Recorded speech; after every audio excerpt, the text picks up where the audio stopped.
Arun ശങ്കറും രാഗിനും DCC ഓഫീസിൽ നിന്ന് തുടരുന്നത്. കണ്ണനടക്കമുള്ളവർ റിക്രിയേഷൻ ഗ്രൗണ്ടിലുണ്ട്. അവിടെയും VS-നെ കാത്ത് നൂറുകണക്കിന് ആളുകൾ നിൽക്കുകയാണ്. അരുൺ, രാഗിൻ, രണ്ടുപേർക്കും കേൾക്കാമെന്ന്.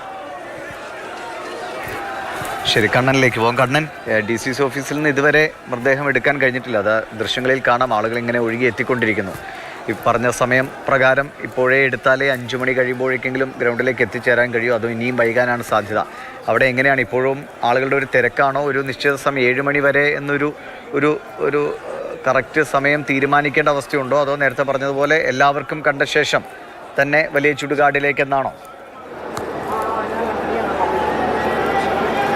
എല്ലാവർക്കും കണ്ട ശേഷം അദ്ദേഹത്തെ വലിയ ചുടുകാട്ടിലേക്ക് കൊണ്ടുപോകുക എന്നുള്ളത് തന്നെയാണ് ഒരു അവസാന യാത്രയാണ്. അതുകൊണ്ട് തന്നെ വിവിധ സ്ഥലങ്ങളിൽ നിന്നെത്തിയ ആൾക്കാർ അദ്ദേഹത്തെ അവസാനമായി ഒരു നോക്ക് കാണാൻ വേണ്ടി എത്തിയവരാണ്. അതുകൊണ്ട് പരമാവധി ആൾക്കാരെ, എല്ലാ ആൾക്കാരെയും അവിടെ അദ്ദേഹത്തെ കാണിച്ച് അദ്ദേഹത്തിന് അന്തിമോപചാരം അർപ്പിക്കാൻ വേണ്ടിയുള്ള ക്രമീകരണങ്ങൾ നടത്തിയ ശേഷം മാത്രം, അന്തിമോപചാരം അർപ്പിച്ച ശേഷം മാത്രം പോയാൽ മൃതദേഹം മാറ്റിയാൽ മതി എന്നുള്ള തീരുമാനത്തിലേക്ക് എത്തിയിരിക്കുന്നു. മുഖ്യമന്ത്രി പിണറായി വിജയൻ അല്പസമയത്തിനുള്ളിൽ തന്നെ റിക്രിയേഷൻ ഗ്രൗണ്ടിലേക്ക് എത്തും. മന്ത്രിമാരടക്കമുള്ള ആൾക്കാരെല്ലാവരും തന്നെ ഇവിടേക്ക് എത്തിയിട്ടുണ്ട്. 7-8 മണി വരെയെങ്കിലും പരമാവധി ഇവിടെ ഭൗതിക ശരീരം ഉണ്ടാകും. എല്ലാ ആൾക്കാർക്കും അദ്ദേഹത്തെ കാണുവാൻ വേണ്ടിയുള്ള ഒരു നടപടിയാണ് ഇപ്പോൾ ക്രമീകരിച്ചിരിക്കുന്നത്.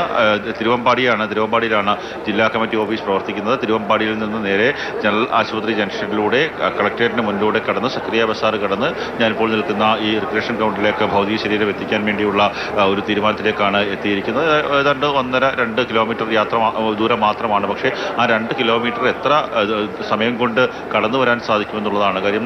ഈ പ്രദേശങ്ങളൊക്കെ ഒരു ഇടുങ്ങിയ വഴിയാണ്. വാഹനങ്ങൾക്ക് 2 വാഹനങ്ങൾക്ക് പരമാവധി കടന്നു പോകാൻ സാധിക്കുന്ന വഴിയാണ്. പക്ഷേ അദ്ദേഹത്തിൻ്റെ ഭൗതിക ശരീരവും വഹിച്ചുകൊണ്ട് വാഹനത്തിന് അകമ്പടിയായി ഒട്ടേറെ പ്രവർത്തകർ പിന്നാലെയും സൈഡിൽ കൂടിയൊക്കെ തന്നെ വരുന്നുണ്ട്. അവരെയൊക്കെ തന്നെ വകഞ്ഞു മാറ്റിക്കൊണ്ട് എങ്ങനെ ആ KSRTCയുടെ പ്രത്യേക വാഹനം ഇവിടെയൊക്കെ എത്തിക്കാൻ സാധിക്കുമെന്നുള്ളൊരു ആശങ്കയുണ്ട്.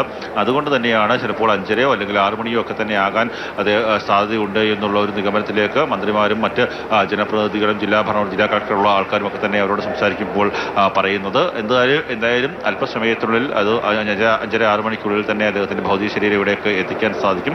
ആദ്യം ജില്ലാ കമ്മിറ്റി ഓഫീസിലെ ആ തിരക്ക് ഒരു പരിധിവരെയെങ്കിലും ഒഴിവാക്കുക. അതിനുശേഷം മാത്രമായിരിക്കും ഇവിടേക്ക് ഉള്ള യാത്ര ആരംഭിക്കാൻ സാധിക്കുക. ഇത് VS-ൽ നിന്ന് ആലപ്പുഴ നൽകുന്ന അദ്ദേഹത്തിൻ്റെ സ്വന്തം നാടായിട്ടുള്ള ജന്മനാടായിട്ടുള്ള ആലപ്പുഴ നൽകുന്ന ഒരു യാത്രയപ്പാണ്. VS അച്യുതാനന്ദൻ ഇവിടേക്ക് എത്തുന്ന സമയത്ത് ഇതിന് സമാനമായ രീതിയിൽ വലിയ ജനസഞ്ചയം അദ്ദേഹത്തിനൊപ്പം ഉണ്ടാകാറുണ്ടായിരുന്നു. മുഖ്യമന്ത്രിയായ സമയത്തായാലും പ്രതിപക്ഷ നേതാവായ സമയത്തായാലും അല്ലെങ്കിൽ പാർട്ടി നേതാവായി പാർട്ടി സംസ്ഥാന സെക്രട്ടറിയായി തന്നെ പ്രവർത്തിക്കുന്ന സമയത്ത് വലിയ രീതിയിലൊരു ജനക്കൂട്ടം അദ്ദേഹത്തിന് ചുറ്റുമുണ്ടായിരുന്നു.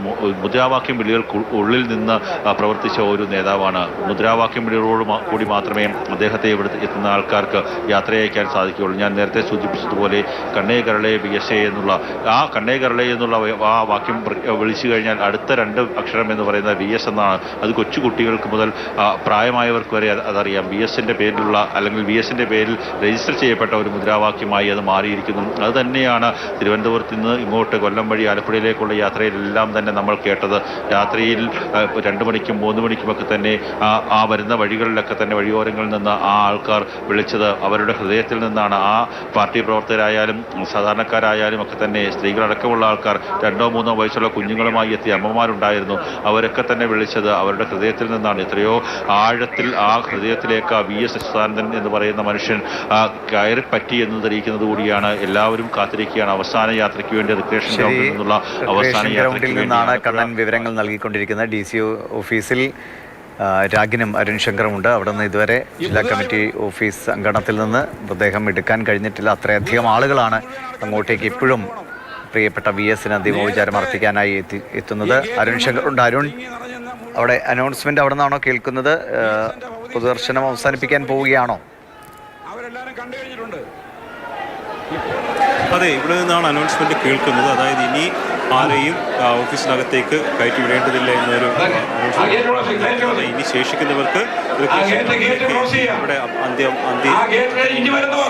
ഇനി വരുന്നവർ ദയവായി എം വി ഗോവിന്ദൻ അറിയിക്കുന്നത് ആദ്യഘട്ടത്തിൽ അരമണിക്കൂർ മാത്രമായിരുന്നു ഓഫീസിൽ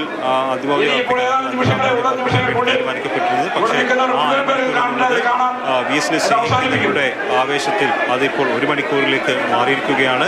ഇപ്പോഴും നൂറുകണക്കിന് ആളുകൾ ഈ സർവീസിലേക്ക് എത്തിക്കൊണ്ടിരിക്കുകയാണ്. ഈ എല്ലാം കയറ്റി അന്തിമോചനം അർപ്പിച്ച് തിരിച്ചു ചേർക്കാൻ കഴിയും. നമുക്ക് വ്യക്തമാവുന്നില്ല. അവിടുത്തെ അനൗൺസ്മെന്റ് കൂടി ഉള്ളതുകൊണ്ട് എനിക്ക് തോന്നുന്നു വാഹനങ്ങളൊക്കെ മാറ്റണം എന്ന കാര്യമാണ് പറയുന്നത്. അവിടെ നിന്നും മൃതദേഹം ഗ്രൗണ്ടിലേക്ക് എടുക്കാനുള്ള ഒരു സമയമായിരിക്കുന്നു. അതിനുള്ള ക്രമീകരണങ്ങൾ ഒരുക്കാൻ വേണ്ടിയിട്ടാണ്. അതാണ് അവിടെ ഇപ്പോൾ അനൗൺസ് ചെയ്യുന്നത്. പരമാവധി വേഗത്തിൽ ഉള്ള ആളുകൾ പരമാവധി വേഗത്തിൽ കണ്ട് മടങ്ങുക എന്നതുകൂടിയാണ് അവിടെ നിർദ്ദേശിക്കുന്നത്.